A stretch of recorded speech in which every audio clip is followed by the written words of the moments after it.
കൊച്ചി രാജ്യാന്തര വിമാനത്താവളത്തിൽ ലാൻഡിങ്ങിനായി എത്തിയ വിമാനം താഴ്ന്നു പറന്നതിനെ തുടർന്ന് പെരുമ്പാവൂരിൽ വീടിന്റെ മേൽക്കൂര തകർന്നു. 150ഓളം ഓടുകൾ നിലത്ത് വീണ് പൊട്ടി.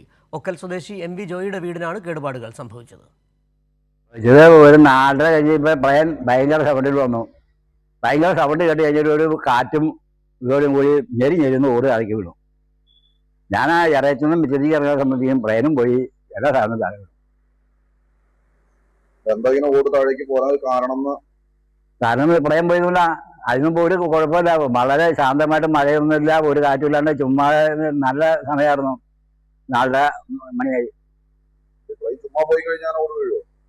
അതിന്റെ ഏറ് കുത്തുന്ന താഴ്ന്നു പോകുമ്പോ ഏറ് എവിടെ കുത്തണോ? ഇതിനു മുമ്പൊക്കെ ഈ തെങ്ങുമ്പൊക്കെ കുത്തി കഴിഞ്ഞാൽ തെങ്ങ് കിടന്നാടെ ഓടയും. തെങ്ങിന്റെ തേങ്ങ വരെ താഴെ വീണാറുണ്ടേ ഓരോ സ്ഥലങ്ങളില്. താഴ്ന്നു പറക്കണ കാരണം.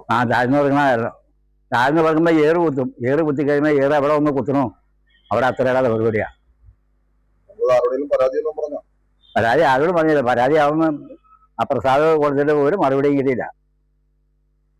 അവന്റെ ഈ കൊല്ലം പോയി, കഴിഞ്ഞ കൊല്ലം പോയി, 2-3 കൊല്ലം അടുപ്പിച്ച് പോകണ്ടേ 8-10 കോടി വീതം ഇതേമാതിരി പ്ലെയിൻ പോകുന്നത്.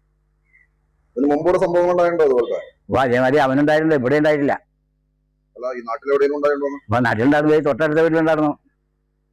അവൻ നെന്മശ്ശേരിയിൽ അവർക്ക് പരാതി കൊടുത്തു, ഒരു പ്രയോജനം ഉണ്ടായില്ല. 10,000 രൂപ ഒരു കൂടുതൽ വരുള്ളൂ. ഓട് തൃശ്ശൂരിൽ നിന്ന് കൊണ്ടുവരണം, പിന്നെ പണിക്കാശ് കുറയ്ക്കണം, ഇതൊക്കെ ചെയ്യണം. പെയിന്റ് അടിക്കണം. പിന്നെ അവന്റെ തലയിൽ അവന്റെ ഓട് 3 കിലോ ഉണ്ട്. അവർ ഓടെ വാർത്തയുടെ കൂടുതൽ വിവരങ്ങളുമായി അമൽനാഥ് പാടിച്ചാൽ ചേരുന്നുണ്ട് കൊച്ചിയിൽ നിന്ന്. അമൽനാഥ്, ഏതായാലും ഏത് കമ്പനിയുടെ വിമാനമാണ് താഴ്ന്നു പറഞ്ഞത്? വിമാനത്താവള അധികൃതർ ഇതുമായി ബന്ധപ്പെട്ട് എന്തെങ്കിലും വിശദീകരണം നൽകിയിട്ടുണ്ടോ? വലിയൊരു അപകടം ഒഴിഞ്ഞു എന്ന് തന്നെ പറയാം അല്ലേ?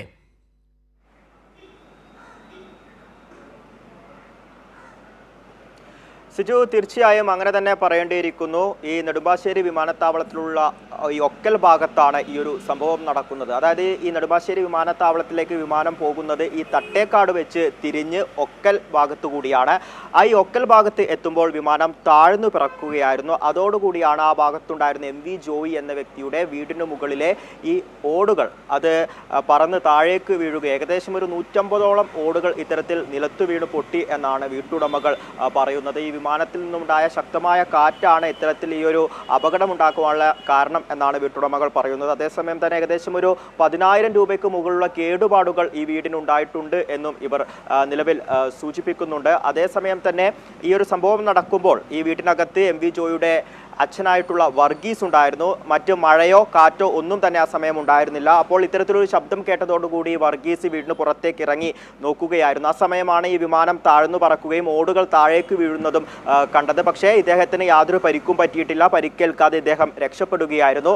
അതേസമയം ഈ സംഭവ സ്ഥലത്ത് മറ്റു കുട്ടികളോ മറ്റോ ആണ് ഉണ്ടായിരുന്നെങ്കിൽ ഒരു പക്ഷേ വലിയ രീതിയിലുള്ള ഗുരുതരമായ അപകട സാഹചര്യത്തിലേക്ക് എത്തുമായിരുന്നു എന്നും ഈ വീട്ടുകാർ നിലവിൽ സൂചിപ്പിക്കുന്നുണ്ട്. അതേസമയം തന്നെ എടുത്തു പറയേണ്ട ഒരു കാര്യം, ഇത് ആദ്യ സംഭവം എന്നുള്ളതാണ്. സമീപ പ്രദേശങ്ങളിലടക്കം സമാനമായ സാഹചര്യം നിരവധി തവണ ഉണ്ടായിട്ടുണ്ട്. മറ്റ് പല വീടുകൾക്കും ഇത്തരം സാഹചര്യങ്ങളിൽ കേടുപാടുകൾ സംഭവിക്കുകയും ഒക്കെ ചെയ്തിട്ടുണ്ടായിരുന്നു. ഇതിന്റെ അടിസ്ഥാനത്തിൽ ഈ വിമാനത്താവള അധികൃതർക്ക് അവിടെയുള്ള പ്രദേശവാസികൾ പല തവണയായി പരാതി നൽകുകയും ചെയ്തിട്ടുണ്ട്. പക്ഷേ ആ പരാതിയോടൊക്കെ മുഖം തിരിക്കുന്ന ഒരു സാഹചര്യമായിരുന്നു. പരാതിയുടെ അടിസ്ഥാനത്തിൽ ഒരു നടപടിയിലേക്ക് കടക്കുവാനും വിമാനത്താവള അധികൃതർ ഇതുവരെ തയ്യാറായിട്ടില്ല. അതുകൊണ്ട് തന്നെ നിലവിലിപ്പോൾ MV ജോയിയും ഒപ്പം തന്നെ കുടുംബക്കാരും ഒന്നും തന്നെ ഈ ഒരു സംഭവവുമായി ബന്ധപ്പെട്ട് പരാതി നൽകിയിട്ടില്ല. പരാതി നൽകിയാൽ ഒരു തരത്തിലുള്ള നടപടിയും ഉണ്ടാകില്ല എന്നാണ് MV ജോയി നിലവിൽ സൂചിപ്പിക്കുന്നത്.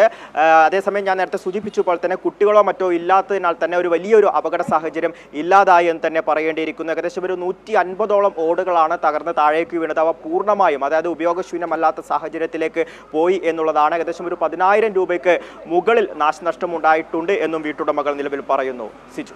ശരി, അമൽനാഥ് പാടിച്ചാലാണ് കൊച്ചിയിൽ നിന്നുള്ള വിവരങ്ങൾ.